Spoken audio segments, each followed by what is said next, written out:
Monsieur le vice-président, madame la vice-présidente, je voulais terminer mon intervention tout à l'heure, mais du coup, l'intervention du Césaire me redonne l'occasion. Vous avez, avec l'avis éclairé du Césaire et très pointu, une véritable ligne directrice que vous seriez bien inspiré de suivre parce qu'elle couvre tous les champs de nos interventions.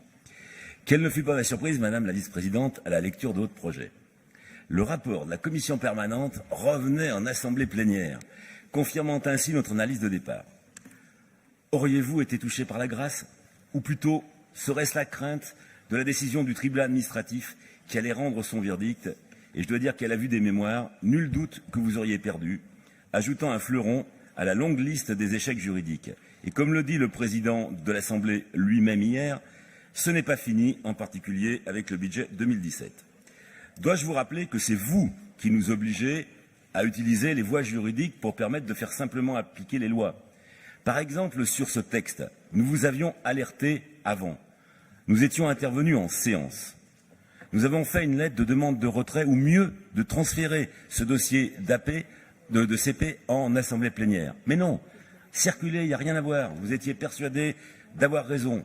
Eh bien, que l'on ne nous reproche pas d'être procédurier quand nous faisons face à un entêtement forcené. Madame la vice-présidente, vous tentez de nous indiquer que ce sont des contraintes nouvelles, mais nous ne sommes pas dupes, pas plus que la presse spécialisée qui a vu tout de suite la manœuvre. Nous pensions alors que lorsque ce dossier a été présenté, que cette nouvelle politique demandait un véritable débat, tant les conséquences étaient lourdes. Vous nous le proposez aujourd'hui, et c'est tant mieux. Vous avez cette fois pu respecter les règles de saisine du Conseil économique, du CREFOP et des élus, donc on peut en venir au fond. Ce rapport, copie conforme sur le fond de celui présenté en commission permanente, est toutefois présenté différemment et je vous en donne acte. Et là, quand on vous lit et que l'on vous écoute, je l'ai dit tout à l'heure, mais je le redis parce que je viens de vous réentendre, on pourrait parfois trouver de réelles convergences, voire même partager ce que vous dites. On retrouve le SPRF, mais rassurez-moi, madame la vice-présidente, ce n'est pas une nouveauté, il me semble qu'on en avait déjà débattu dans le mandat précédent. On y retrouve la territorialisation que vous aviez vouée aux gémonies, mais qui revient, c'est très bien. On y retrouve aussi la définition des publics visés, et je dois vous dire qu'effectivement, dans cette définition, il y a tous les publics. Mais voilà, quand vous proposez du concret, alors là, votre parti pris idéologique réapparaît et les choses se gâtent. Le mythe de tout adéquationnisme sur lequel les syndicats de salariés vous ont alerté fonctionne à plein. Un exemple, vous forcez même le trait en proposant que les chefs d'entreprise participent au recrutement des stagiaires des actions collectives. Ce qui est logique dans des actions CARED et ce qui n'est pas logique lorsqu'on a affaire à des publics qui sont loin de l'emploi. En tout cas au préalable. Former un jeune ou un adulte, et c'est là notre différence sur l'adéquationnisme, madame la vice-présidente, c'est aussi former une personne et pas seulement un salarié. Nous devons donc mener les deux en même temps. Et l'adéquationnisme de surplus, sur les métiers en tension uniquement, ne prend en compte ni la formation des individus, ni la prospective, ni l'évolution des autres métiers. Quant au public les plus loin de l'emploi, je suis désolé, mais ce sont les grands oubliés et les grands perdants des mesures que vous proposez, en oubliant ainsi vos propos luminaires. Je suis prêt à discuter avec vous point par point, en dehors de la réunion, parce que c'est trop long, parce qu'il me semble que là, on n'est pas d'accord, alors que je pense que les faits me donnent raison. Si on regarde ce que vous proposez en mesure, ils ne pourront ni accéder aux actions qualifiantes ou individuelles parce qu'ils ne sont pas capables d'avoir un projet professionnel.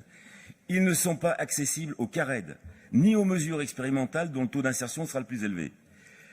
Et donc, avec les mesures que vous proposez, limitées aux chantiers d'insertion et aux écoles de production, c'est toute la zone rurale et semi-rurale qui est pénalisée. Alors que nous allons d'un commun accord soutenir les missions locales qui accueillent en priorité ces publics, vous leur coupez les possibilités de formation. J'espère qu'ensemble, nous pourrons rectifier cette erreur et ne pas succomber aux sirènes lugubres des amendements de nos collègues du Rassemblement national. Votre politique aujourd'hui fait la preuve d'un manque d'efficacité. Et je voudrais intervenir là-dessus parce que c'est malheureusement normal au vu de la baisse d'effectifs, mais quand même, de financement, mais quand même, vous avez dû suspendre le financement des actions individuelles et des CARED par manque de crédit pendant plusieurs mois, privant des stagiaires de poursuite de formation et des entreprises de salariés.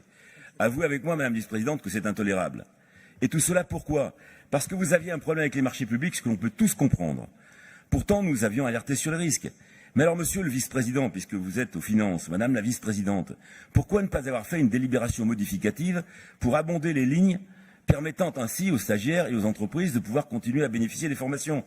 J'espère simplement qu'il ne s'agit pas là d'un aveuglement idéologique qui consiste à considérer la formation comme du fonctionnement et non comme de l'investissement pour les individus et pour les entreprises. Madame la vice-présidente, je sais que contrairement à certains de vos collègues, vous ne pensez pas avoir raison simplement parce que vous avez la majorité.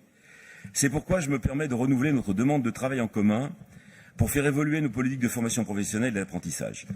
Il ne s'agit pas pour nous de prétendre vous dicter une autre politique, mais nous pensons que l'intelligence collective permet de prendre des décisions éclairées de la vie de chacun. Nous pourrions par exemple aborder la sauvegarde des services publics de formation.